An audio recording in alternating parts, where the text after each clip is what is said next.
நாக்பூர்ல ஒரு சின்ன அமைப்பா ஆரம்பிச்ச RSS இன்றைக்கு பாத்தீங்கன்னா உலகம் முழுவதும் பறந்து விரிந்து கிட்டத்தட்ட 5 மில்லியன் மெம்பர்ஸ் சொல்றாங்க. அதாவது 50 லட்சம்க்கு மேற்பட்ட மெம்பர்ஸ் இருக்காங்க.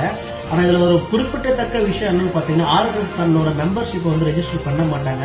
சோ அதனால RSS ஓட மெம்பர்ஸ் எவ்வளவு இருக்காங்கன்னு எக்ஸாக்ட் கணக்கு தெரியாது. கிட்டத்தட்ட 50,000க்கும் மேற்பட்ட கிளைகள் இருக்கு RSSக்கு உலகம் முழுவதும். RSS இருக்கு, ஓகே, உலகம் முழுவதும் இருக்குன்னு சொல்றீங்க. அப்படி இந்த RSS காரங்க இந்த நாட்டுக்கு என்னதான் பண்ணாங்க அப்படின்ற ஒரு கேள்வி உங்க மனசுல எழுந்ததில்ல. அப்படி அவங்க இந்த நாட்டுக்கு என்ன பண்ணாங்கன்னு தெரிஞ்சுக்கலாமா? 1963ல இந்தியாவுக்கும் சைனாக்கும் வார் வந்ததுங்க. இந்தோ சைனா வார்னு சொல்லுவாங்க. அப்ப பாத்தீங்கன்னா இந்தியா பெரும் அளவுல பாதிக்கப்பட்டிருந்தது. இந்தியாவுக்கு சுதந்திரம் கிடைச்சி ஒரு 20 வருஷம் தான் இருந்தது. அந்த டைம்ல பாத்தீங்கன்னா ஒரு பெரிய கட்டமைப்பு இந்திய ராணுவத்துக்கு கிடையாதுங்க. அப்ப போரால பாதிக்கப்பட்ட இந்திய ராணுவத்துக்கு அன்னைக்கு நெஞ்ச நிமிர்த்தி முன்ன போய் நின்னது ஆயிரக்கணக்கான RSS காரியகர்த்தாக்கள் தான்.